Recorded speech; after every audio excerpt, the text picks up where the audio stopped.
$29 is all you need. That's right. $29. And you're driving today. Or get payments starting as low as $99.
Forrest Lee, brave, courageous, and bold.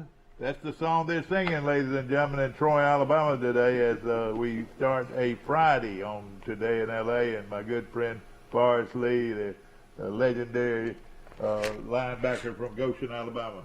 Played a little running back, but I kind of miss some of them days. Now, I would think you'd be a pretty hard yard to get to stop, wouldn't you say? Well, maybe so. But I would rate myself average. Now, the best players I ever saw play as a kid, I can remember when Mother first started working with the Troy Messenger, I can remember Johnny Key. Yep. Could leap over this counter.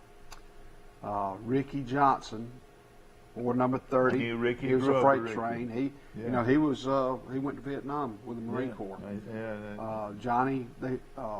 Johnny was, I believe, in the United States on the reserve, but I remember the Peak brothers. Sammy Peak. Curtis Blair was pretty tough. Steve Sanders, the quarterback. Jimmy Ray Sanders. I tell you what, old Steve Sanders was a heck of a player. I tell you that. When we moved back, we were in Germany. Then we moved to Mississippi. Then we moved to Goshen. Went to Goshen went to Luverne my first 2 years. Then when I started Goshen, I started being a manager for Dwight Falk. Yes, sir. And the team at that time consisted of Paul Watkins, Ward number 20. Yes, sir. Ray W. Floyd, Ward number 31. Buck Jordan, my first cousin, Ward number 30. Pork Chop Thomas, Ward 76. Pork Chop Thomas. That's what we called him, Pork Chop. And I worked for Pork Chop at the co-op for a long time. John Dozier Laughlin was 72. Chuck Waller was number 12. He was a quarterback, but they took care of me. I loved being around those guys. And I'll tell you something about them. Very good I'll team. tell you something about them that they all wore horseshoes around the neck. I've never seen it. In fact, pretty much all of them at Goshen did. Bob Booth, of course, was their coach, and those early teams when I was talking about, Mr. Coach Booth was there, but that team I was talking about, Pork Chop, and then Pork Chop played for Booth. But during that time, Dwight Falk was the head coach. Well, I know they had one big. I know they went 9-1 one year or something like that. I think they lost to Union Springs. That was when Coach Booth. That's right, lost to Union Springs. Then after 4 or 5 coaches, Coach Booth came back right after I left and coached there about another year or two. David Hams has been the head coach there. They've had a lot of. Boy, he'd been Mike Pelton, of course, I've seen Mike Pelton play. He was a sophomore. The Snyder boys were pretty good. Barton Robin and the Wilkes brothers were pretty good. That's right, sure was. One of the Wilkes brothers, both of them played at Troy. One of them played linebacker, and the other one played guard and played quite a bit. Yeah, in fact, he's the alumnus of the year. Did you know that? Who's this now? The Wilkes. Wilkes is lineman. I mean, is which one, Chris or Randy? Randy Wilkes is alumnus of the year. Yeah, he played at Goshen. I was not on staff when he played there, but he went on to play for Troy University. He was on the national championship team. He's the superintendent now of Phoenix City. Russell County Schools. It might be Phoenix City Schools. Here comes Rice. Here comes Rice. Yeah, come on in, brother. $29 is all you need. That's right. $29. And you're driving today. Or get payments starting as low as $99 a month during the $29.99 sale. Shop PremierTroy.com and save. Nobody beats a Premier deal. Nobody. The City of Montgomery Department of Cultural Affairs is excited to welcome country music icon Martina McBride to Riverwalk Stadium on August 14th. Tickets are just $30. Get your tickets online at montgomeryal.gov or in person at 200 Coosa Street. Martina McBride with special guests, the Wilson Brothers Band, on August 14th is brought to you by Embassy Suites, Blue Water Broadcasting, and Bama Bud. Are you ready?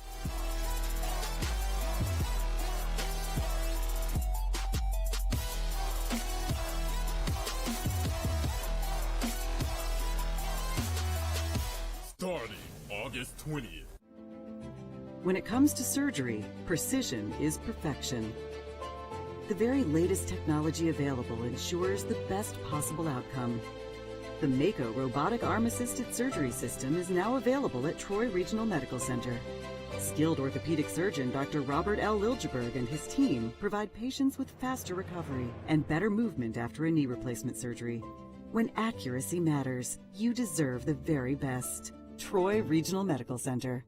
$29 down and payments as low as $99 a month. That's right. And choose from over 100 used cars, trucks, and SUVs. Yes. That's over $2 million of pre-owned inventory. Shop big selection, low prices.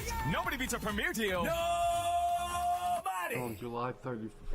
Hey. Back to our show, ladies and gentlemen, and Bill Rice just told us that the 1st of August is his birthday, and no better song to sing other than this one right here for Bill Rice is the Auburn Tigers getting ready for the 2000. Never to yield.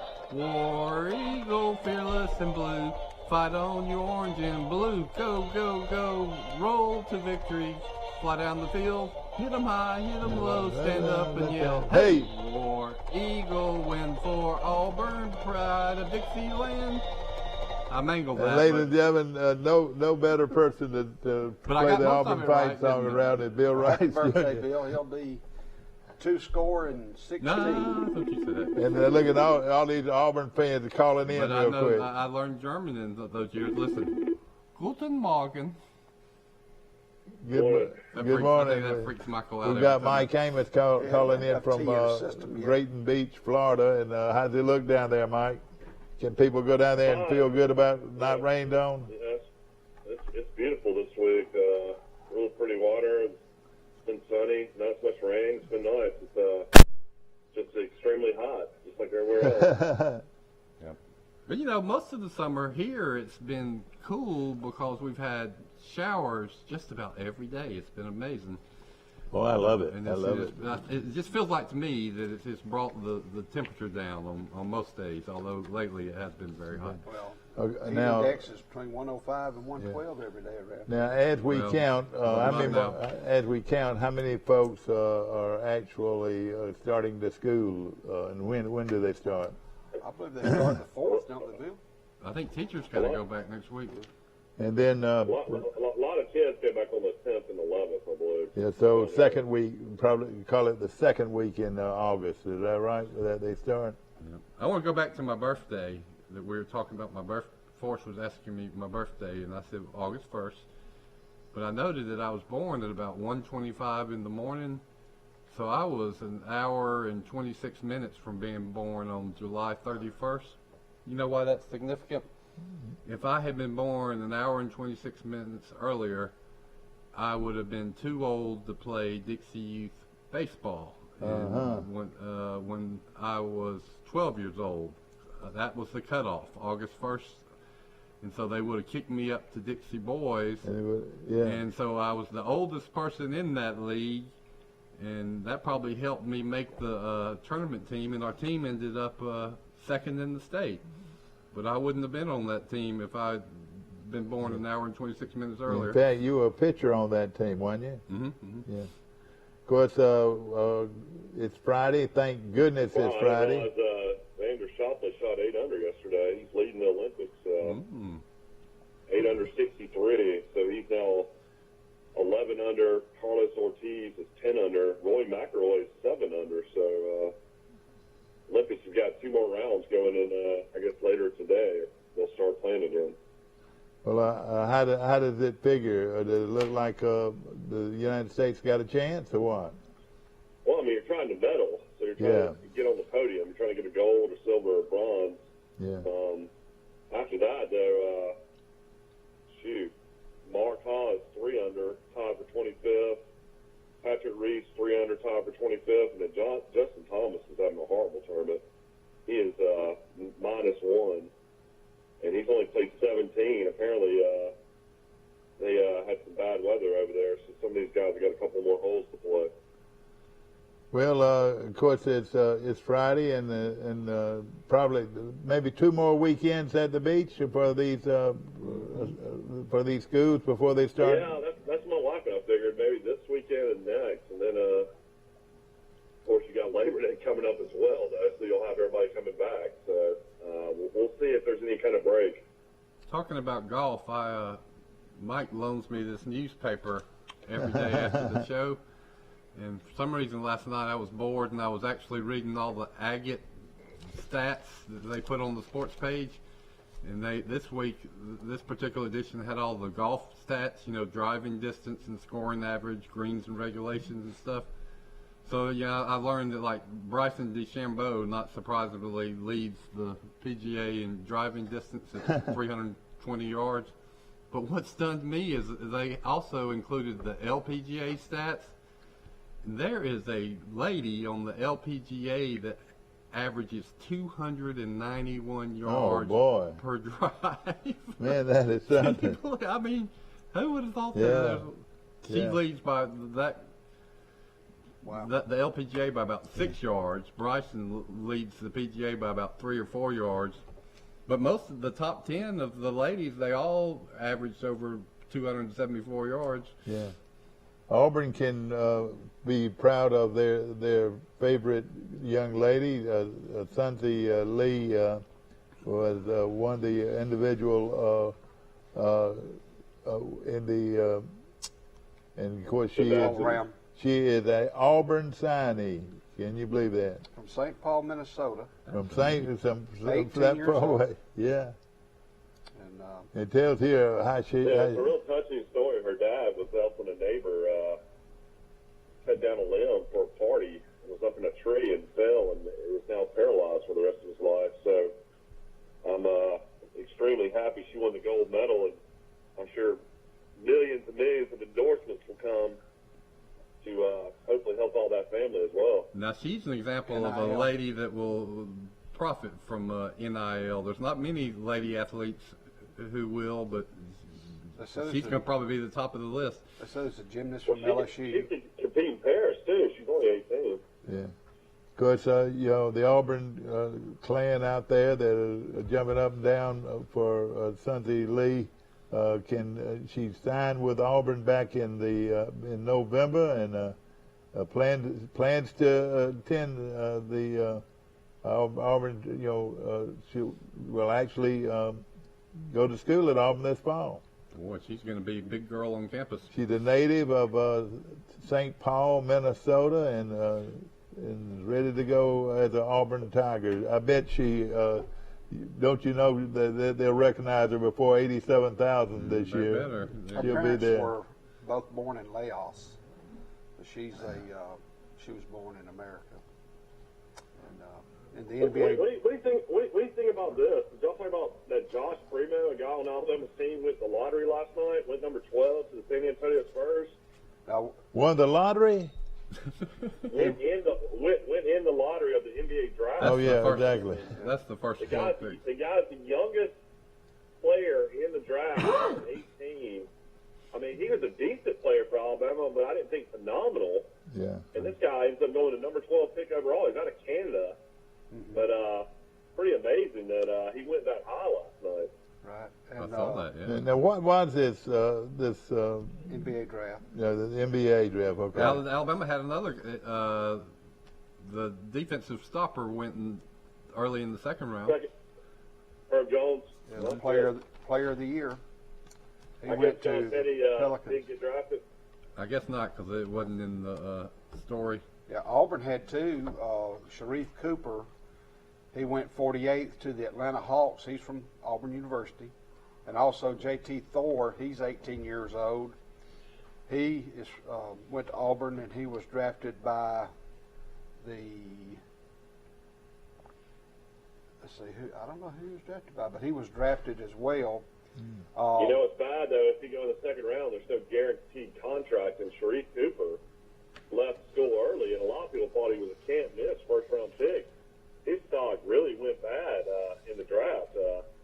I'm shocked he went the second round instead of the first round. So that's the No point. That's the guaranteed money. point guard that didn't play until about 10 games into the season last year. He got hurt. Yeah, Yeah, the NCAA wouldn't allow it. Yeah, you're right. He was supposed to be a locked first-round pick. So what do y'all think? We got Texas and Oklahoma. It's official now. Are y'all excited?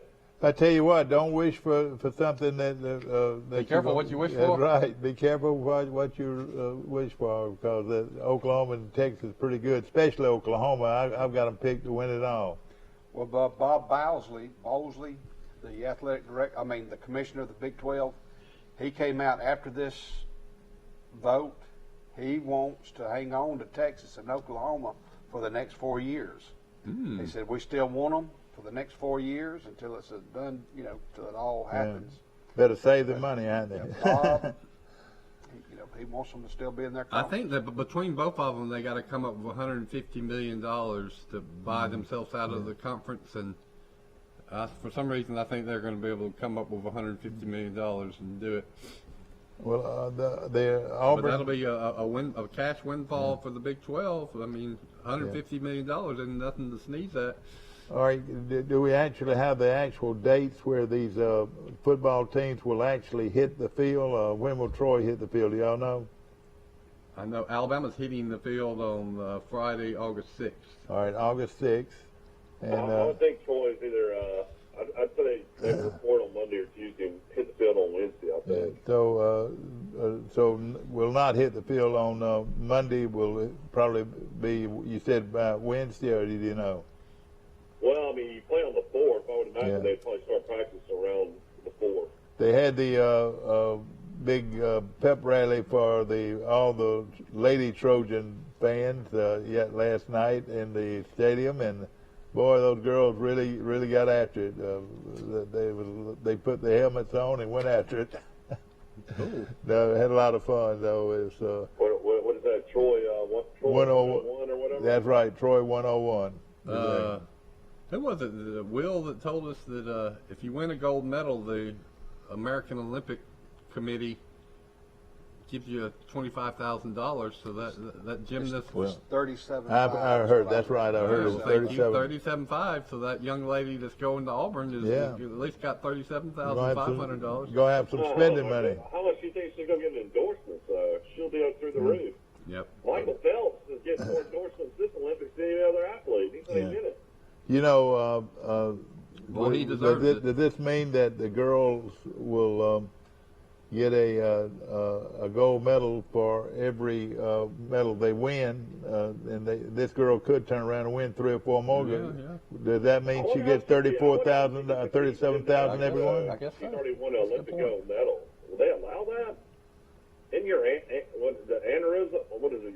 You're not an amateur anymore, are you? No, you're right. You're not. But does that mean does that mean you get one, and or do you get paid $37,500 for every one you win? Is that right? I would think it'd be every one you win. So Michael Phelps that held true his last Olympics last 3 Olympics when he just how many medals did he win? About 20 something. Yeah. And of course we had the United States better watch out because China is coming. USA has won 41 medals, China 38. The Russian Olympic Committee has won 34. China's got 18 gold, Japan 17, United States 14. Silver, United States has 16. Russia has 14, China has 9, and then bronze. The United States has 11, China has 11, Australia has 11. I remember the last Olympics, it was really close. It came down to the wire. Who won the most medals? There's 2 categories I looked at, total medals and then gold medals. It'd be interesting to see 5 years ago how it turned out between America and China. We were talking. Forrest can probably find that out in 1 minute. We're talking about the value of a medal, the amount of metal in a gold medal. Well, there is about $380 worth of gold in each gold medal. Wow. And $450 worth of silver in each gold medal. So a gold medal in the metal content is worth about $830. So there's silver in the gold medal? There's silver in the gold medal. Yeah. Well, I can tell you what according to this report. Yeah, I'm one of these silver and gold bugs, so I know the prices of gold and silver. Silver hovers between $25 and $26 an ounce, and gold from about $1,800 to $1,850 an ounce. those medals are pretty big. If they ever were all gold or all silver, especially the gold medal would be worth a lot of money. Well, of course, I want to I remind was in you. Austin, Birmingham the other day. We went to see some friends. They bought a new old house, and up on Red Mountain was beautiful old homes where kind of Birmingham got built back in the day, and their sink was silver. They had a silver sink. I'd never heard of such. I haven't either. Boy, that's worth some They money. said they said they had to clean it like crazy. But yeah, it was a silver sink. Well, you know, a lot of people have silver services, you know, and goblets and trays. You know, so you look for those that say 96% sterling. You got something there. Some of them are, a lot of them are silver plated, which just means the very outside is silver. But the old pieces from your grandmother and great grandparents, a lot of them are 96% the real McCoy. Well, you talk about restoration of old houses on S.A. Graham Boulevard. There was a man named John Kennedy and his family have restored the old funeral home there. It used to be an old home. But Yeah. they've completely restored that building, and now it's a venue, a wedding venue. You can rent it for lodging. So parents coming up to a ball game can rent the Kennedy. It's called the KennedyAlabama.com is the website. Good. But I went to it the other day. It is absolutely beautifully restored. The fireplaces, you got 13-foot ceilings, Wow. all that intricate wood, and it's just absolutely beautiful. The KennedyAlabama.com. You know, it's interesting to consider how they used to build houses and why. The way reason you have all these high ceilings and then you had these little transoms or windows between rooms is there was no air conditioning. So, and then where they built them and where the sun would hit them was real important just to keep the house as cool as possible in this Alabama heat. And the windows would match. Yeah. You'd have that shotgun trot. You know, they knew how to have airflow. And this same fella is restoring a lot of downtown Brundage. But I tell you, that's the old great. Opera House and all that kind of stuff. Gosh, in Brundage. he is an It's important fellow, then, man. Yeah. Monarchus is coming to Brundage. There's a that What restaurant's- Monarchus. Oh, is building it? a second location. Oh, yeah, well, that's good. And That's great. a lot of good things. Want to mention a benefit concert for Michael John Meads. It's going to be tomorrow night from the Clemens Barn in Brundage, or actually it's located between Brundage and Banks. Well, she's not Banks, but Brundage and, well, actually, let me see. Rental, maybe? Well, it's County Road 3316, and it's a cut. Is that cut across to go from not Spring Hill, but from Henderson, between Henderson and Brundage, and this is going to be a big event. The Johnny Barron and the Waterfall Band will play. It starts at 7 p.m. and should be a lot of fun.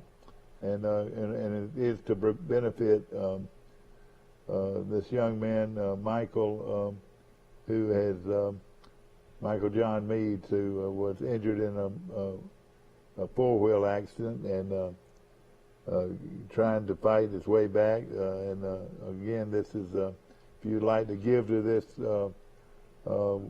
very. Look at that. If you'd like to give to this, you can send a check to 4348 County Road 3316 in Brundage, Alabama 36010. Can I read the rest of it? Yeah, sure. I did not know about this. This is a horrific story. Michael was the victim of a terrible four-wheeler incident that occurred October 10th, 2020. He was assaulted and severely beaten almost to death by several individuals, all while stealing his four-wheeler and wallet. Michael suffered major spinal damage and a broken neck. He went under emergency surgery and has been paralyzed from the chest down. today is blessed to have some of his nerves working with sensational feeling in the lower body.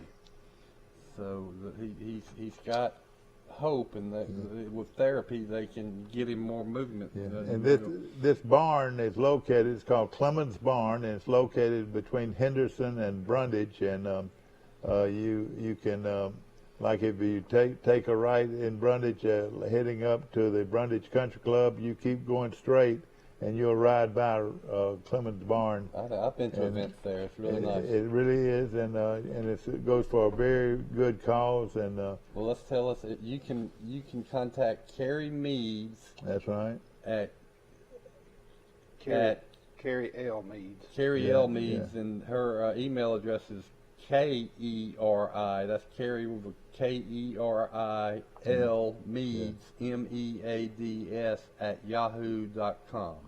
And Carrie is that beautiful young lady that works for Troy Bank and Trust Company in the. So you can probably reach her at Troy Bank and Trust Company. Well, exactly, and she's located at the branch. Let's see, what Lowe's. Lowe's, yeah, Lowe's branch out there, and she's a wonderful girl, and I've known her. She's been helped me with my banking a lot of times at Troy Bank and Trust Company. I want to mention that this show is brought to you by some great people at Bird Drugs today, and a delicious breakfast every morning, and of course order the cracked eggs, and you've got a delicious breakfast from What about Bird. medicine? Can you ever get medicine at Bird's Drugs? Oh yeah, wonderful place to get medicine, and of course we appreciate them being a part of our show. How about Bryce Young has already signed deals using his name, image, and likeness, worth more than $800,000 according to sources. However, Young has been presented, but is yet to accept deals worth well in excess of $1 million, sources say. So does that mean he's already signed his name, image, and likeness, and he's already going to receive $800,000, but could receive $1 million more? That would be my interpretation. So Saban was right when he said that Bryce Young had signed deals worth almost 7 figures. Bill, you weren't here yesterday, but the number 1 recruit in the nation, who will be a senior in high school. I was here yesterday. I'm sorry. But the day before yesterday I wasn't. Okay. So we talked about the quarterback from Texas that's probably going to leave high school early to go to Ohio State so he can cash in. Oh boy. Which, and I offered my editorial input and said, why do you bypass your magical senior citizen with all your friends and teammates? Yeah. The team. I guess the reason you do it is you can. The bulk of Young's deals so far are memorabilia and trading card space, including Leaf, Wild Card, and Onyx. Young is represented by Creative Arts Agency, has yet to sign any local deals in Tuscaloosa. So he hasn't signed anything local. This is all national. Yeah. I wonder who is paying these kids. So it's trading cards, or I don't. Man, autographs and signing type stuff. I mean, it's a big market. How does the athletic department? Who in the athletic department controls? Because it has to be reported to the athletic department. So how many people are on staff at Alabama? I wonder, to help these players, because they got to report you're it. right. You're Somebody's right. got to. You're talking about compliance. Well, Bryce Young would have his own compliance person. Yeah. At the university. I would think so. Well, they would have to hire. So these colleges are going to start developing a compliance. Yeah. They've got what they did is, and all of these deals also have to be approved and run through the university. I mean, like they can't. I don't think they can use the Alabama logo or anything. So, like if you get a picture of them, they have to be in their street clothes or not wearing. Like I just saw an Oklahoma State team, I think, is become the official offensive line of some barbecue restaurant. So they had a picture of them on the website of the barbecue restaurant, and they're all on the back of a big truck, but none of them were wearing their Oklahoma. I can't remember if it was Oklahoma State, but none of them were wearing their team uniforms. So. We've got a local girl from Troy University. She graduated at Charles Citizen High School, She has she has received a job and will be working at Arkansas State in the compliance area of the athletic department at Arkansas State. But I think what they're doing, these kids, is they have agents and accountants that are handling all of their bookkeeping because, they're going to have to pay taxes and have withholdings and the whole 9 yards. They're going to have their own little business. Yeah. Bodyguard. Yeah. Well, America's team is not has been a team that's been laid back for a while, but not anymore. It's called Liberty. Liberty University is. They say they got almost every player back from a team that lost just one game last year. Liberty is loaded, Mike, and led by former Auburn quarterback Malik Willis. And all Malik Willis did last year was rush as a quarterback, rush for 944 yards and pass for 2,260 yards. So this Auburn transfer comes down to coaching, man, and they got the coach.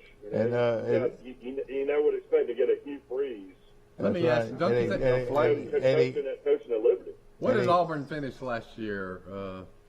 8-4, 6? No, they played 11 games. 7-6. You think Auburn would have done better than 7-6 with Malik Willis as quarterback? Maybe. And they open with Campbell, and then they play Troy University on September the 11th. That's going to be a heck of a game, Mike. That's going to be I think what Troy's going to really have to hump it to beat this team. You know, the Campbell Camels. And listen, listen to this. How would you like to be at Liberty and you see where your team is playing Campbell on the 4th, Troy on the 11th, and listen to this, Old Dominion on September the 16th or 18th. So not really Old Dominion and Campbell haven't been playing football very long. Well, then they play Syracuse and at UAB. That's right. It'll be interesting to see how Troy does against Liberty, and then compare that to how Liberty and UAB. And UMass on the 30th, and some people claim, Mike, that UMass was the worst team in college football last year. Is that right? Well, they only play like 2 or 3 games, I think. Yeah. One key thing about Liberty that I wanted to mention, their softball coach is Dot Richardson. Yeah. The Olympic superstar. Yeah. So they'll hire a fantastic coach. So. I'll say this. Listen to this. Yeah, tell me win or loss. Campbell. Win. Troy. Probably. Old Dominion. Win. 3. At Syracuse. 50-50. They'll beat Syracuse too. This is a heck of an offensive team. At UAB, hopefully UAB can get them. If they don't, they've got to go all the way down to when they play. Stop it! I'm not pulling for UAB.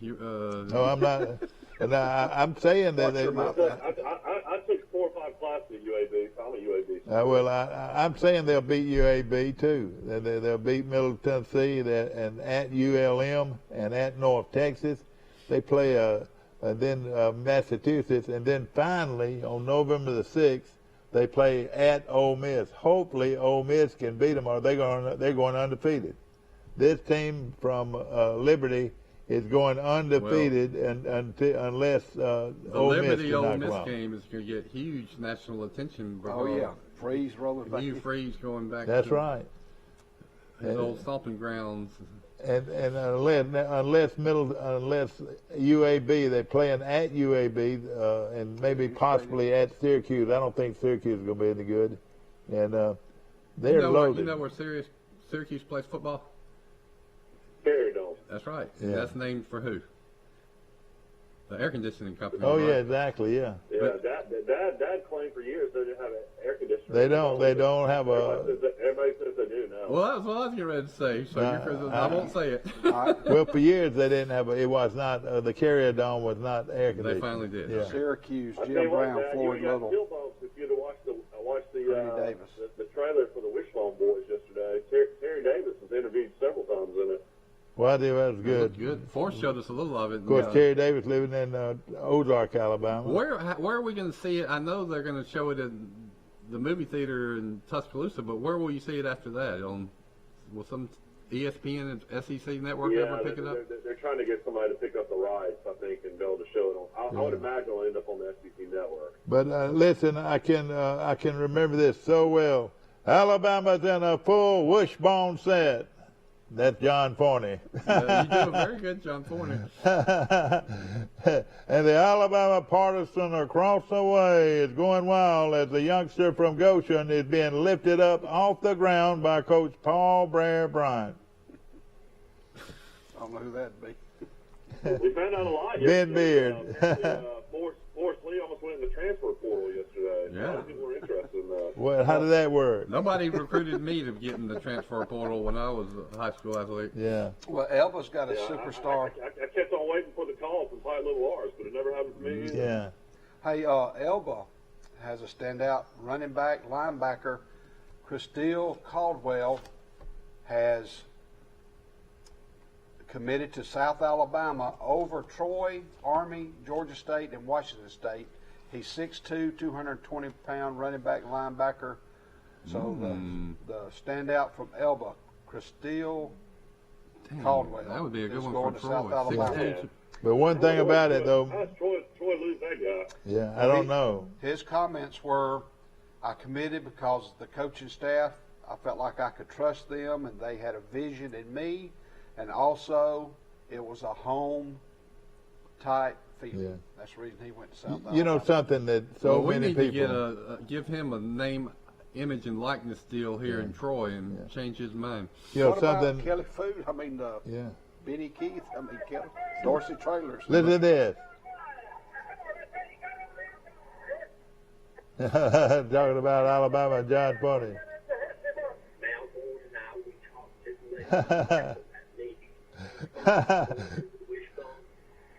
Ladies and gentlemen, they were talking. This is a special on TV. I think we only could do that for 7 seconds. Well, you know, they also had Wheeler. They also had Ozzie Newsome. They had some great receivers there at Alabama too. At the very end, they got Coach Bryant saying bingo. Yes, sir. He said, "Bingo, you're right." You know, when I was a child, I got a wishbone out of a piece of chicken. Yeah, yes. With yeah. the help of my mom, I painted it crimson. And then, we mailed it to Coach Bryant with a little note. Did you really? And I got a thank you note from Coach Bryant. Still got it? Yeah. Oh boy, Bill. I could go for a piece of Wishbone trailer, you got Major Ogilvie, you got Dwight Stevens, Wayne Wheeler, Terry Davis, Jimmy Sharp. You got all these guys talking about the wishbone. Yeah. Pat Dye, I saw yesterday, they interviewed him before he passed away. Was Texas and Oklahoma the first two that implemented You know, I would say Mississippi State under what was the guy that founded the wishbone? No, I think it was Texas.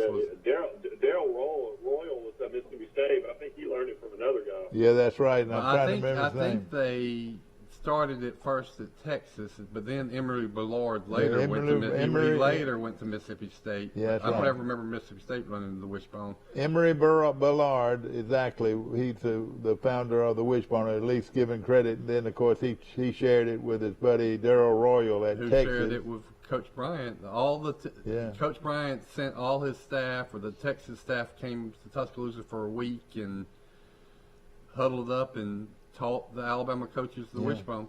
And then, of course, Oklahoma had been running it, I think, prior to that, too. And Texas, too, had been running the... And man, it lasted a long time. You know who else ran the wishbone? Troy. The Charles Henderson Trojans and the Troy Trojans. Yeah, Troy.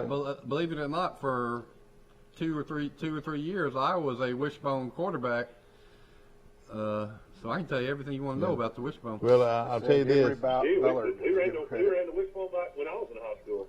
Troy University ran a full wishbone set and could throw it out of both Here's what you formations. did. As a quarterback, here's what you did. You put the ball in the belly of the fullback on every play, either at the right guard or the left guard. Here we go, fullback That's right here. And here's the tough part I never got. You were supposed to read the defensive tackle and decide, if he's coming down, you pull it out of the fullback's belly. Then you keep say that guy was coming down on the fullback. Then you pull the ball out. Then you proceed down the line. Then the next person you read is the defensive end or outside linebacker.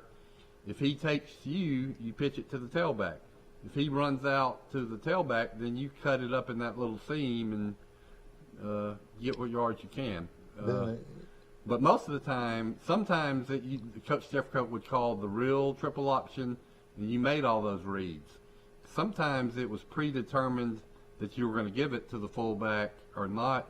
What would he say then? To go ahead and leave it with the fullback? Yeah, or you would have a play where it was just hand it to Jerry Beverly. Yeah. But Barry Tucker, who was actually our first string quarterback, he could read it. He would make the right reads. And little bitty guy, not big at all. But Mike Turk, I bet, could do it too. Yeah.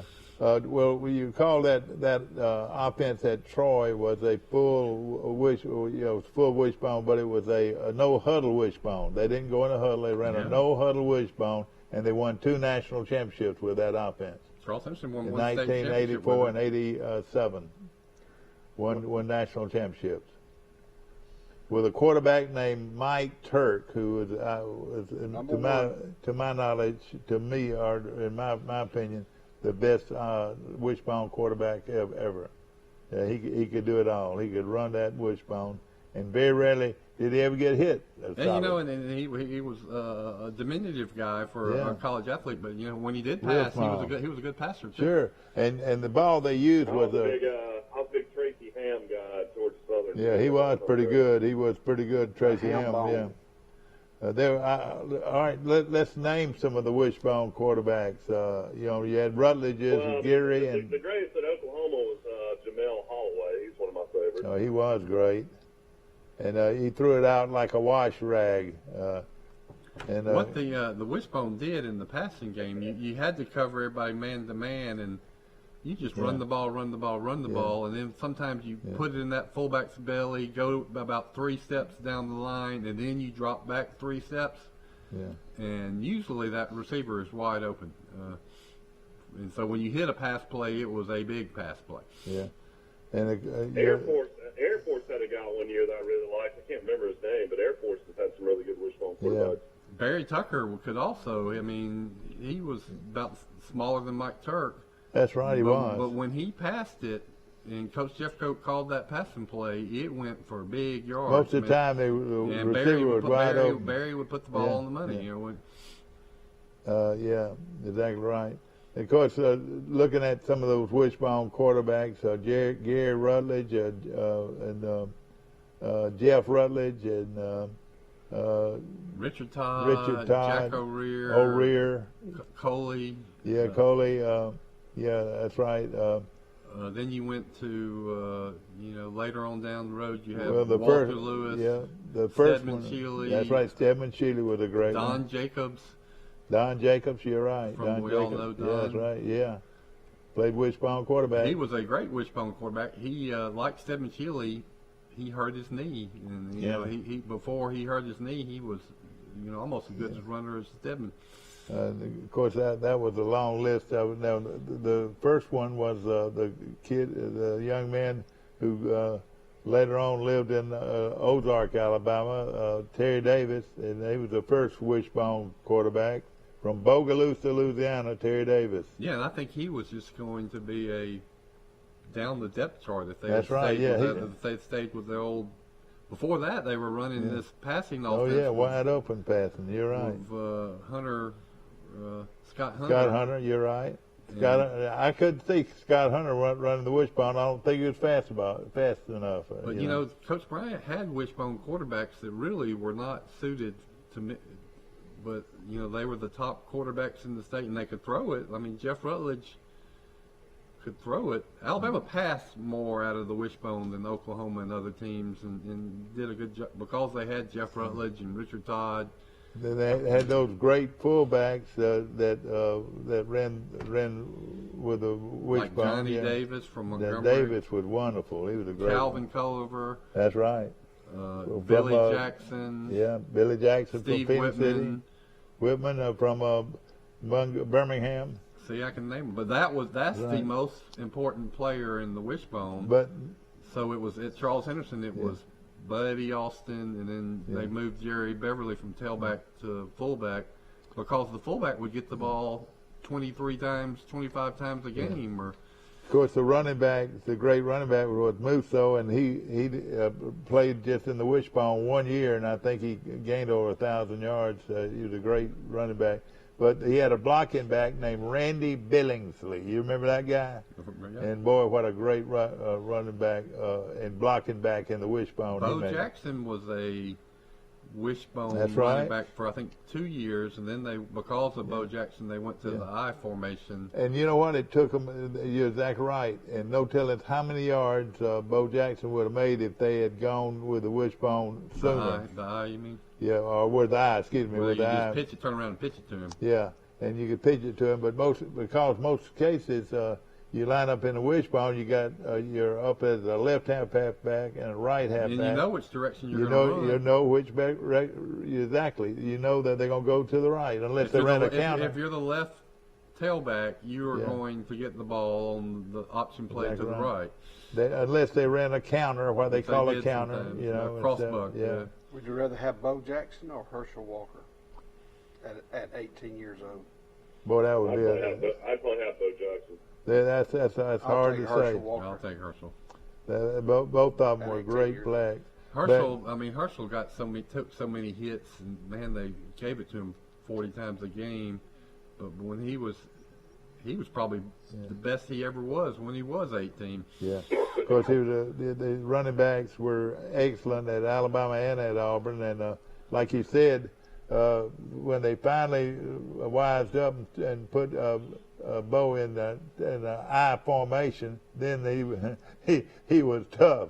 You know, they couldn't tell which way he was going to go. You know, I'll make a contrarian point. I'd be interested to look at the records of those teams. I think they won more games when they were doing the wishbone. Like the year Bo won the Heisman, I think Auburn lost 2 or 3 games, or if not more. Well, Need to mention Troy's got a big weekend coming up called One Troy Weekend. It's going to be sponsored by the Great Connecticut Sausage. It's going to be a football scrimmage in addition to volleyball and soccer competition. There's going to be, sausage dogs for the first 500 fans in attendance for the football scrimmage on Saturday, August the 21st. There'll be giveaways starting at 10 a.m., more free food and beverages at 11 a.m. Additionally, the South End Zone Plaza will serve as a kids' fun zone throughout the scrimmage with inflatables and tailgate games. All right. that'd be a lot of fun. Yeah. Following that, in Trojan Arena, the volleyball team will host Kennesaw State, beginning at 1 p.m. Of course, all that's free. The first 200 fans in attendance will see a free Connecticut dog. Then after that, throughout the weekend, Troy's soccer team will play Nicholls State and Alabama A&M. All those are free as well. So that's going to be a big weekend before the start of the season. And I love one Troy weekend. You probably like that, Jeff. Well, that's I think I will. Yeah. Charles Henderson will open up with Pike County in Memorial Stadium. That's right. That's Friday night, the 20th. That's going to be a big game as always, and An exhibition or jamboree. And we don't know what to expect from Charles Henderson. I thought during the spring, though, I thought they looked real good where they lined up, and I thought they looked well coached. I heard some bad news from Charles Henderson football. What is it? No. You already said it. Well, they have a great kicker, had a great kicker named Landon Holly. Yeah. He's going to be a junior, I think. He's going to be a prospect one day, I predict. He's from Pike Road. He was commuting to Troy his first 2 years in the high school. Well, now he's going to stay in Pike Road. Pike Road got him. So Charles Henderson lost he was their punter and their field goal kicker, and he was a good. Charles Henderson will throttle Pike County. Really? That's hard to say. I think it's going to be because I've heard Pike County's lost some players. Oh, really? different areas. But I tell you I what, guarantee you this, Fred Holland will have him ready to play. yeah, That guy can get you ready to play. you're right. He It'll be sure a will. toss-up, maybe. That's going to be a great ball game, and of course, will the game be played in Troy or where? Yes, sir. Will, It's supposed to be in Troy, from what I understand. Okay. Yeah, Pike County will dress 22 players. That's what they usually dress. I mean, and they'll play 14 the whole game. Yeah. We're on, And the game doesn't count. It doesn't count on your win loss record. That Yeah, same no night, question. Pike Liberal Arts will host the Escambia Academy. and that's a big game there. That's a regular season game. Hugh Fountain. That's the best. That's the best game in town. Yeah. And Hey, then, guess who I bumped into the other day at Bo Coppage's convenience store? Billy Hickson. He was there getting gas, and he'd been watching the show earlier. This is right after I left the show. Yeah. Where's Bo Coppage's grocery store? It's right there, up from the front porch. yeah, right there. Okay, I corner got of you. I Madison. just Right across always the road, wondered. He's the old Clean Pinkards. as a I whistle. still call it the Pinkards, but it hadn't Yeah. been Pinkards for 15 And years. of course, Bo Coppage works for Troy Bank and Trust Company, the only Oh, bank it's a you'll ever need. Great store and great help. His daughter, Elsie Claire's a cheerleader at Charles Henderson. Boy, and tell me about those cheerleaders There's at about Charles 23 Henderson. of them there. I tell you, they were fantastic in the spring, and if they continue to be good, no telling. They won some kind of contest, didn't they? They did real well. I believe they went to Auburn. Yeah. And their cheerleader sponsor, Mrs. Weeks, her husband, I believe, is the running backs coach at Troy University. Yeah. They had a baby about a week ago. Oh, wonderful, in the past yeah. week, and Well, she won't be able to be. I think she's going to work with Troy University cheerleaders won't be able too. to isn't help she? no, with a dance team. Surely Oh, she's really? taking Yeah, a that's couple right. of months of maternity Yeah. leave to be with that baby. Yeah. Well, let me tell you what Billy said. You know, his son coaches the American Legion 19 and under team and the varsity baseball team. One of those players on the American Legion team is from Dothan, Yeah. and he is transferring to Pike Liberal Arts. He's already Yeah, got. we He's, already talked about yeah, that. but he already got several scholarship offers. He's a real good shortstop. But what I didn't know, and maybe Billy mentioned this too on the air, is that he is the likely quarterback for the football team too. He can really run, and as Billy says, is a very good quarterback too. I want to say that guy's last name is He's from, James. From Northside Baptist, he's transferring in from the Dothan. Yeah. To So, play- but he will know and already knows a lot of people at Pike Liberal Arts. Yeah. He rushed for almost 1,000 yards last year in high school, threw for Yeah. about 1,800. So Pike Liberal Arts is getting not only a good baseball player, but a good football player too. Boy, I tell you, you're He's right. a kid that's already signed with Georgia Southern. I was saying that Skylar Meade might want to go pay him a visit, see if we can get him from Troy. Yeah, I know it. You're right. No question about it. And we hope to have Skylar Meade on our show soon and talk about the Troy University baseball program. We've got a call coming in. Good morning. You're on Today in L.A. It's Max. How y'all this morning? All righty. Mac Howell, Coach ladies Howell. and gentlemen, calling in from way up in Mississippi. Is that right? Mike, I ain't moved yet. Oh, you have Still it? in Florida.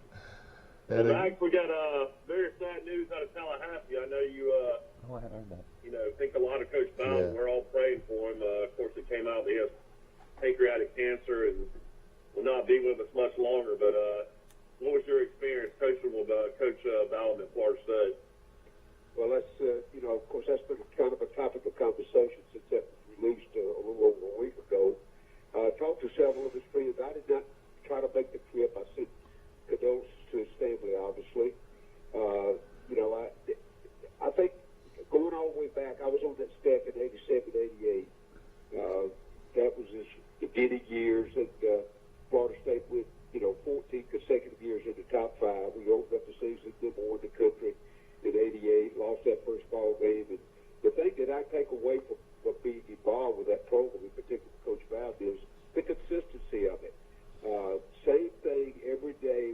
I mean, it was, if repetition made you perfect, we were as close to that as you could do. And that started with our staff meeting at 6 o'clock every morning with a devotional and some actually testimonies from various coaches on how their life either was being changed or had already changed.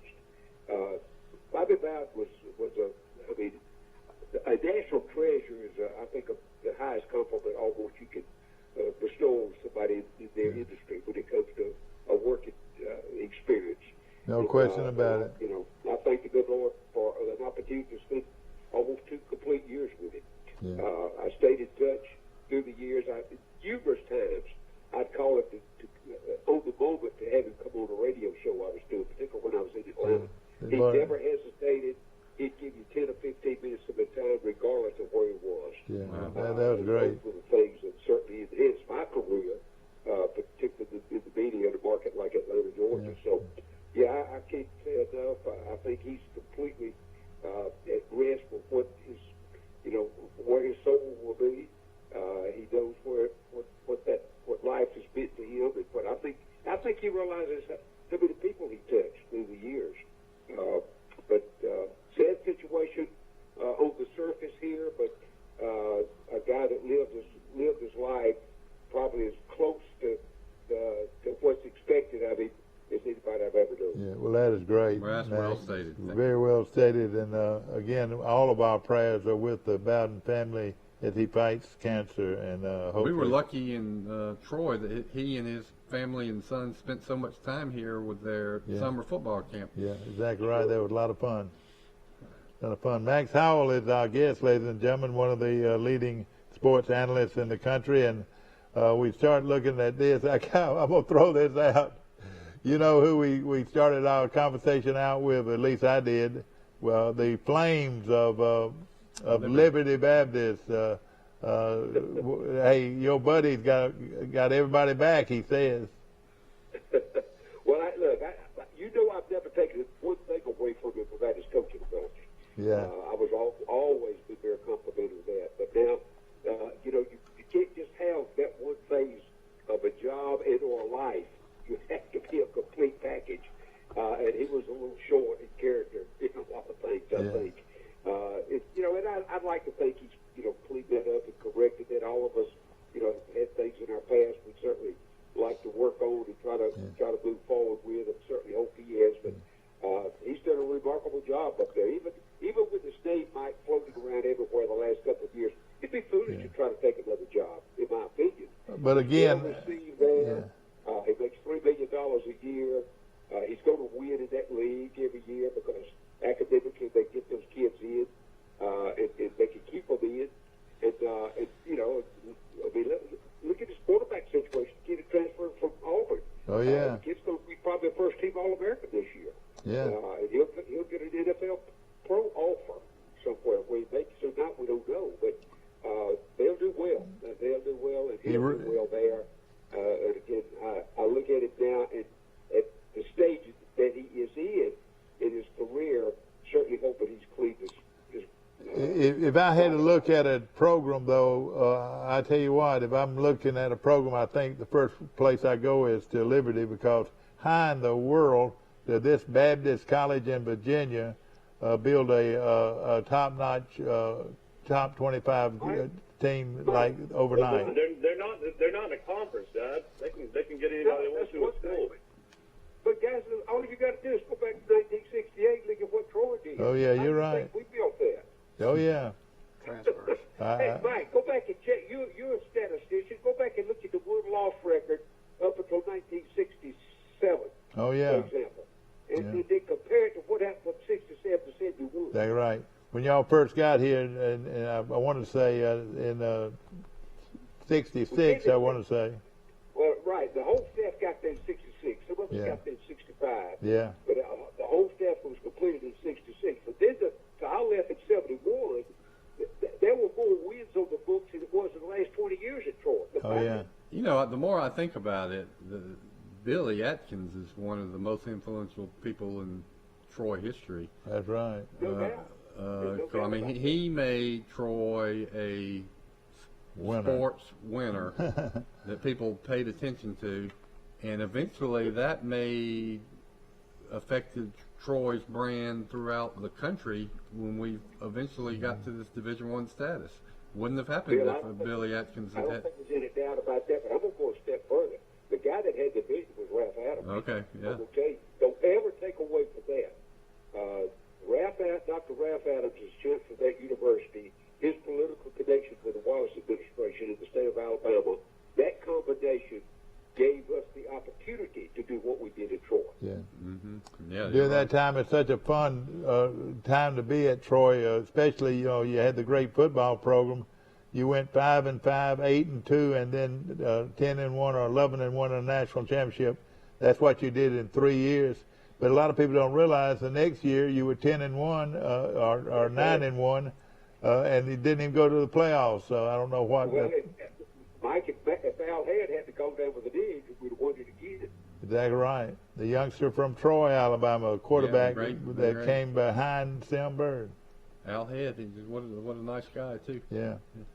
And but you're exactly right. Y'all went down the same path that Liberty went down. Well, I want to refresh you talking about Liberty. You've got to know Bobby Bowden, Mike. Yeah. And what did he tell you in one of those conversations? What's the difference between Florida State and Troy? He said money. So don't you think that Liberty is pouring a lot of money into their football program? Well, it started. They're paying their coach $3 million a year. Yeah. Yeah, I don't think there's any doubt about that. But you look, of course, we kind of make jokes about that. If they have a shortfall, they just pass a plate on Sunday. Yeah. I mean, I've been there, done that. Yeah. But look, the end result is they're playing within their rule situation. They're making the most of it. What else can you ask for a program? When you go, you stay within that as close as you can. We all know, but mainly because of NCAA, nobody's going to be perfect. Yeah. You've heard me say 100 times there are two kinds out there that run athletic departments in America: the called and the uncalled. That's the only two out there. Yeah. So that's a byproduct of what the rule situation is. Yeah. Now take all that set aside. I think what they've been able to do there, as you said, they're independent. They do operate in that realm right now. They got a good coaching staff, and I think Hugh Freeze is a remarkable breed when it comes to X's and O's. Like I say, his downfall was his private life. Yeah. And hopefully he straightened that out by now. And of course, Well, we got to ask you what you think about Texas and Oklahoma joining the SEC. Is that going long term? Is that going to be good or bad or neutral? Shoot, as a radio guy and a coach, you talk forever about just Oklahoma and Texas. Let me tell you how good that is. I don't know why you keep up with it, the financial side. It's all about money. And it just have nothing to do with it. It's all about the college presidents that do that. They're projected already with just those two teams coming, and the conference is not over yet. Those expansion's over with just these two teams coming. Just the projection of those two teams will be at least $20 billion per year per school. That's why they're doing it. Think about wherever you are coming off the pandemic from last year, the amount of money they lost in each of the universities lost from Troy on down or up, even to the major universities, because you couldn't put people in the stands. You had extra expense. You had to cut programs. You had to cut coaches' salaries. You had to do all of that. Those two schools alone were going to command that much more money coming to the conference. Now, if that expansion continues, which I won't project is going to, a friend of mine sent me a tape of a conversation I had at 680 The Fan in 1995 with Jackie Sherrill, the former coach at Mississippi State. We reviewed this same process in 1995 in that conversation. That's how long it's been talked about. Of course, now I think it took a major, catastrophic financial situation like we had last year, the pandemic, for the presidents to step on board. So, I think it's good. I think it's going to be interesting to me is how the alignment lines up for where they put those two schools. There's going to be a couple. I think they've got 4 years out, but I don't look for it to take 4 years. I think there's going to be a few lawsuits thrown in there, and I look for it to be there probably 2 or 3 years. Who would be other schools that would join? They're going to have to Clemson and Florida State next, I think. yeah, that would be two good ones. Well, they're saying Alabama and Auburn would go to the East, and Oklahoma and Texas would be in the West. Well, that's the projection now. But you guys, you remember, who ever thought Missouri to go to the East? So, Yeah, you're right. I think they got to look at tradition. They're going to have to look at the Georgia-Auburn game, the Alabama-LSU game. I think they're going to have to look at some of those things from the fans. I think what they're going to do this pod situation. I haven't really reviewed it much, that is an outlet. Yeah, that's an option. So it'll be like 4 pods, and then you play the teams in your pod, but that'll let you have more games with other teams. Right. Don't you also think that the SEC has to go to at least 9 or 10 game schedule? They would have to. That's already been proposed. Yeah. That's going with the changes in the next Michael says, and I agree with it, it'll end up being 10 out of 12 games. So one result you're going to have is these are all really good programs, or at least about 8 or 9 of them can all compete for a national championship. You're going to have these teams beating up each other. You're going to have if you got a 10-game SEC schedule, you're going to have a lot of very good teams that are 7-3 or even 6-4 in the conference. Our fans going to like that, you know. Well, it doesn't matter about that. If that's what are the options they gonna have? Shoot, fans are going to like going to games now. You're going to have the best competition you've ever had in Tuscaloosa and the best competition you ever had in Auburn. Yeah. Season tickets will go through the roof. That's another reason they're doing it, yeah. And they'll be able to charge an ungodly amount. Yeah. Well, the other thing is why they're going 10 games. Who's providing all this money we're talking about? Heck, it's ESPN. It's one company it's Walt Disney that's doing it. Well, if they're paying out all this money, what do they want? They want big marquee TV games where they can sell a lot of ads to Coca-Cola. And so they want Alabama and Oklahoma instead of Alabama and Tennessee Martin. So your TV, it's called inventory. They want more good inventory. And then, as Michael said, it's going to make it a lot easier to get fannies in the bleachers and sell season tickets. We've got to go on break. Max, hold on with us. We'll be back to Today in L.A. in just a moment as we talk to Max Howell. At the Piggly Wiggly, we proudly support our local farmers and bring you the best they have to offer, all at cost plus 10%. When you shop local, you reinvest in your community. Remember, buy local, shop local. Piggly Wiggly, local since forever. Sandbuck Insurance has been providing quality insurance solutions to our community in the Troy, Enterprise, Andalusia, and surrounding areas for 39 years. We focus on providing a personal touch and attention to detail when it comes to customer service. We make sure to create an experience that is difficult to find in today's market, so our clients can be sure they are doing what is best for them. At Sandbuck Insurance, we'll work with you to ensure that you and those you care about the most are protected. Making a difference today. Sandbuck Insurance. Are you ready?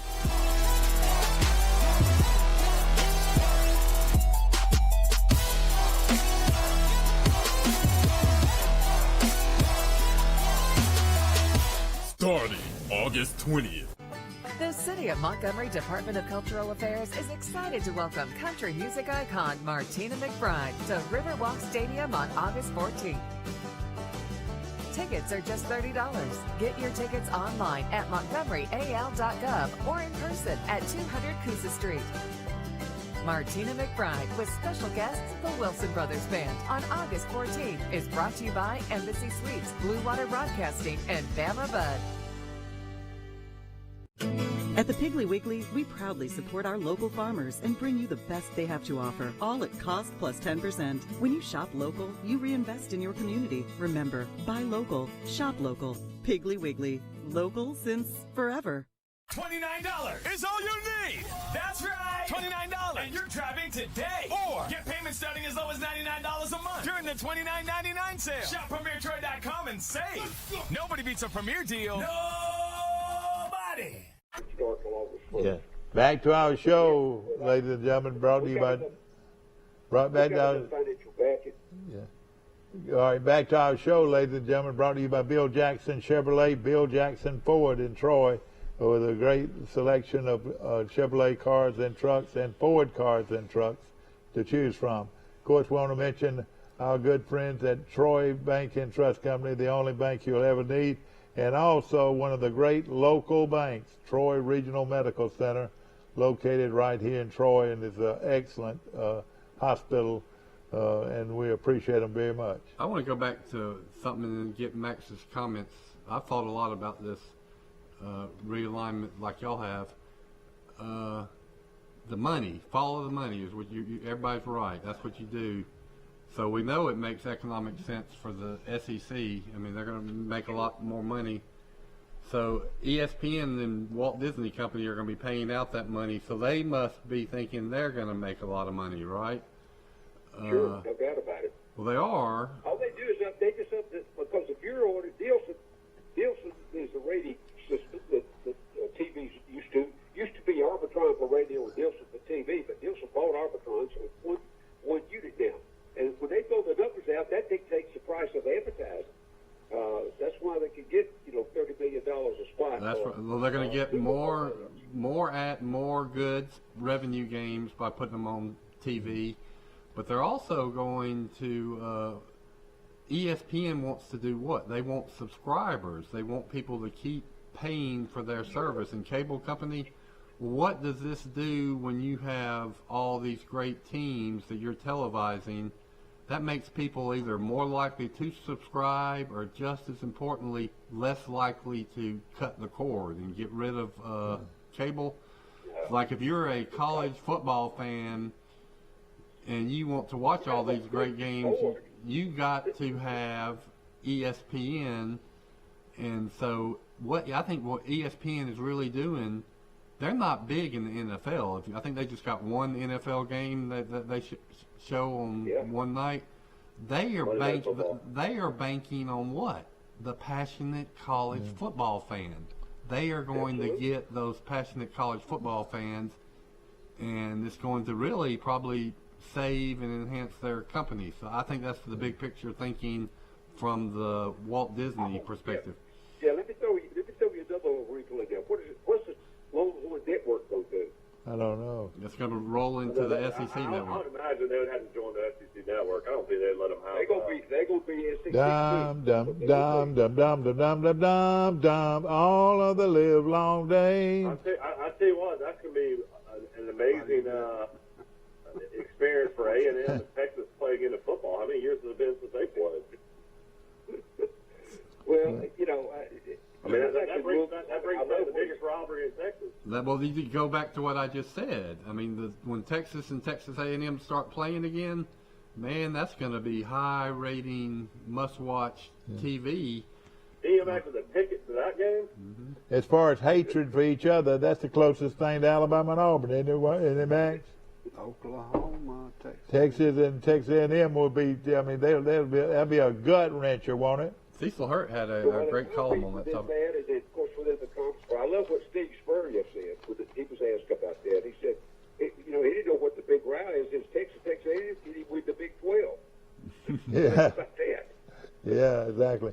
We want to mention that this show is brought to you by Premier Dodge, Chrysler, Jeep, and Ram trucks on the bypass in Troy, where they're giving one of the largest sales that they've had in their since they've been in Troy. And boy, I tell you, you want to buy a car, no better deal than Premier.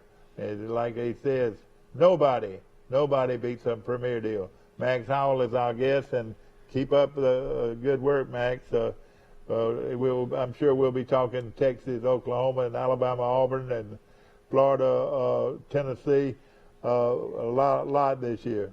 What about the issue of COVID? Are people making backup plans and conferences making backup plans in case that becomes another issue within the universities?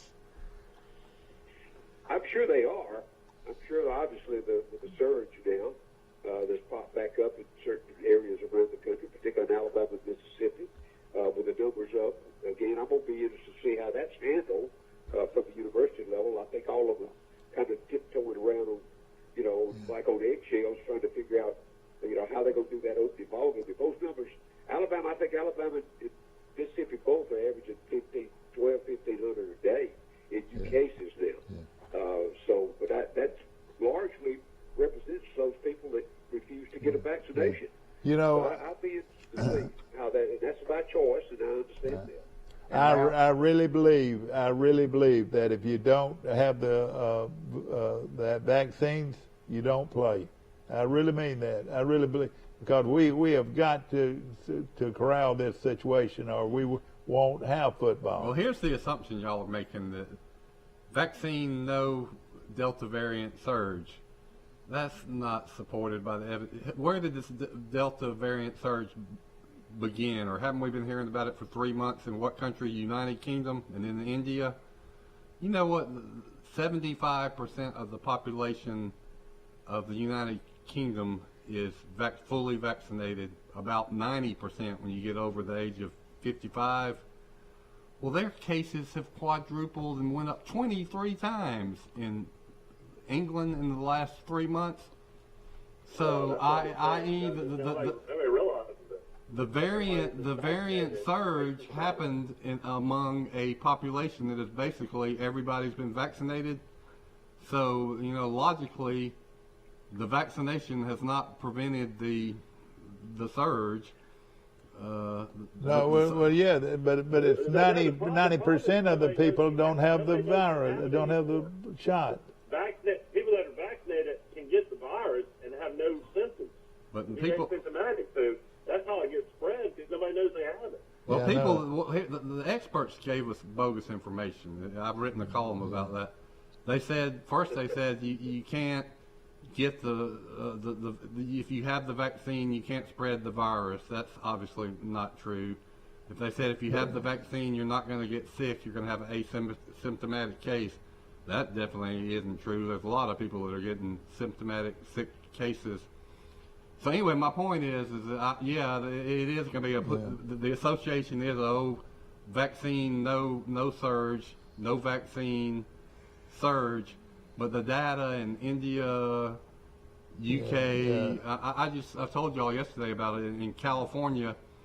You know, the 5 counties that have had the greatest surge have the highest vaccination rates. The 5 counties that have the lowest surge rates have the lowest vaccination rates. So I can't win. Let me just say this, and I will shut up about this, but I'll just say this, that the largest percentages of the problem of the new cases are people that do not have the shot. No, yes, sir. That's the ones that are in the hospital, That's right. That might be true, that the severe cases, but as far as just the typical cases that we read about, the UK had average 45,000 cases a day as about a week ago. Yeah. And then I'm going to say again, 75% of the country in the UK is fully vaccinated. Yeah. So of those 45,000 new cases, wouldn't you say that about 38,000 of them were fully vaccinated? I don't believe. I just believe that right now the people that are causing this to have a tremendous impact on us are the people that are not vaccinated, and I disagree with you, and I'll say this: go out and get your shots, both of them. I think that's going to have to be a personal decision. I don't think the government can mandate that. Well, they are. When we start getting down to the athletic side about ball games and all that, that's going to be a state-by-state resolution. Coaches are losing their job in the NFL because of it. That's right. Yeah, well, that's a private entity within itself. The people in Mississippi can't dictate the people at the University of Alabama what they got to do. Yeah. But neither vice versa. That's a state. Why do you think last year with the Big Ten, when they came out first, that was all dictated by the people that run the state of Michigan, with the University of Michigan. That's where all that started. Certainly that's a state-by-state decision that's got to be made. So, Well, this year's teams will just have to forfeit. So you won't have any people in the game. Right. Which should have happened last year. I agree. I absolutely agree with that. Sure. Because some people were more determined to be sure that, that their team was prepared, and there's several, I think, entities that went on inside where, take Alabama, for example, that, they were able to put a team on the field every week and quit not being exposed, stayed in a bubble, all the things you have to do, and a lot of the universities refuse to do that. Well, you know, most teams have got 80% vaccination rates already, so it's going to be a moot point on the. Ohio State, though, got in the playoffs last year with 6 wins.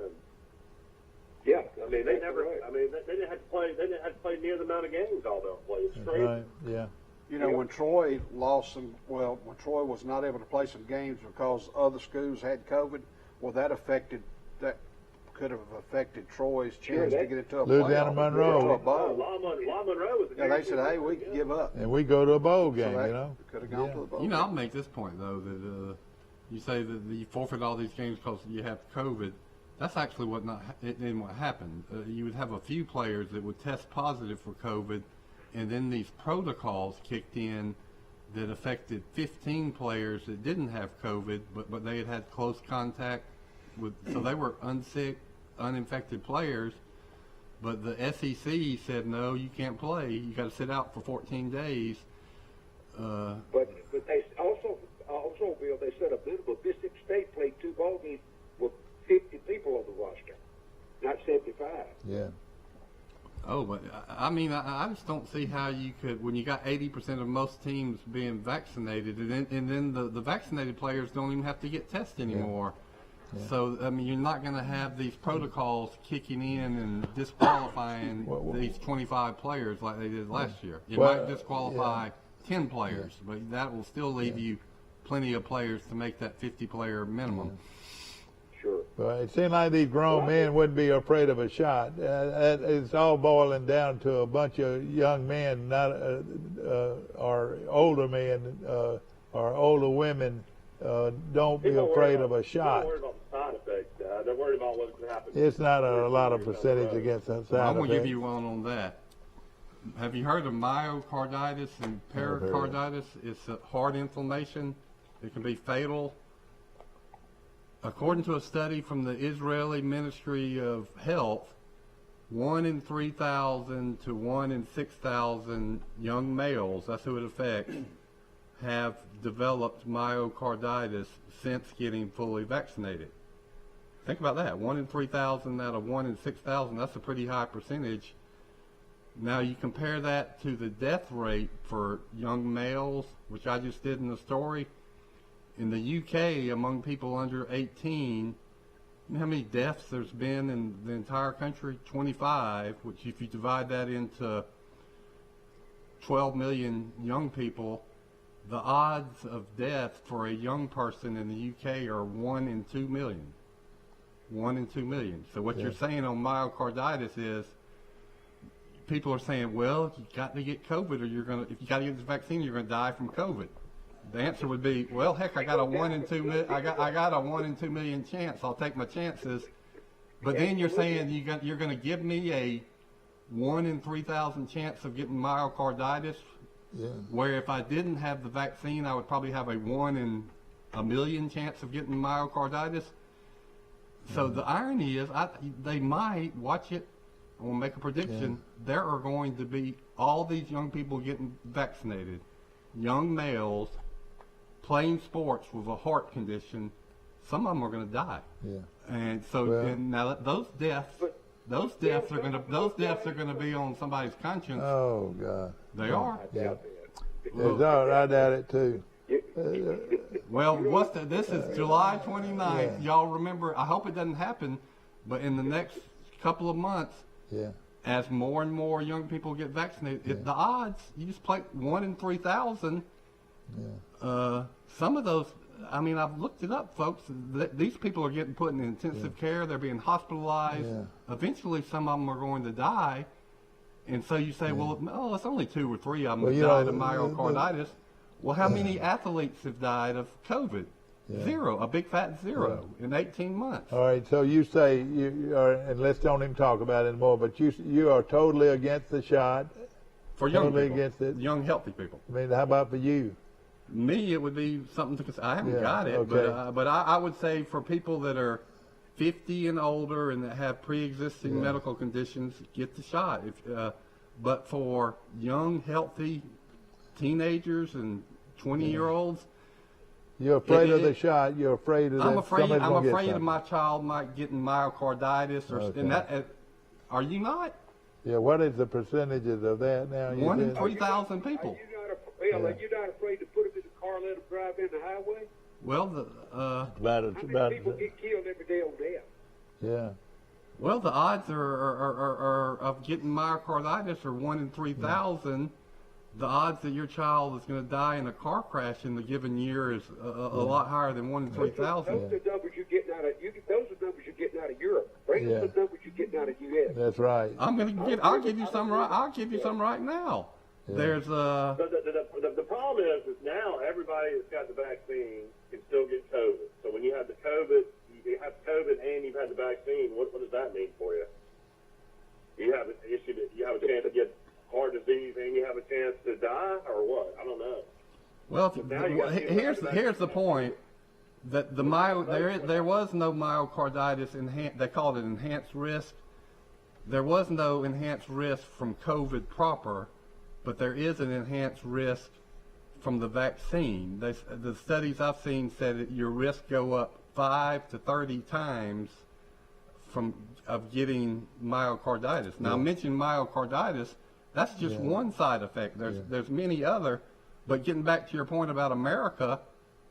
The CDC says there's been 1,200 confirmed cases. Don't be quoting deal. I know, but you know, like you said, you're gonna have percentages, but the percentages are way far the shot than against it. You know. No, I just gave them to you. They're 1 in 2 million risk of dying from COVID.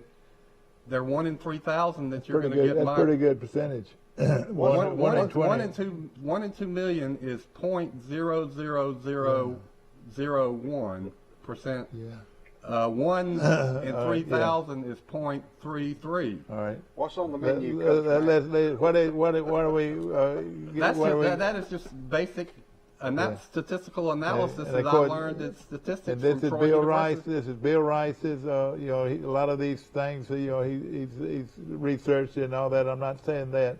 But it is his opinion. And I'm not taking away from your opinion on the You understand what I'm saying, though. I'm saying that the risk of dying or being admitted to the ICU if you are young are just so dramatically orders of magnitude different than if you are older. Yeah. All right. Well, I agree. So you make a vaccine calculation based on your risk of dying from COVID. That's exactly right. It's an individual choice because all of us are different. All right, Max. Max, we appreciate your call and everything, and hopefully we won't have to talk about this much more. But it is opinions. It is opinions, and we're definitely giving people their opinion. I'm actually worried about making people get a vaccine that could, the young people, enhance their health risk. It's backfiring. We're getting the opposite result of. Well, it's a lot of schools mandating the mask. And of course, I hope you have a good weekend, and we'll see you Monday. Thank you.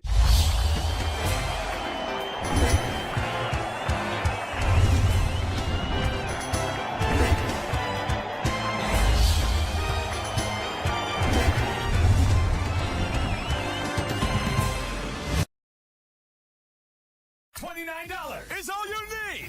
That's right. $29. And you're driving today. Or get payments starting as low as $99 a month during the $29.99 sale.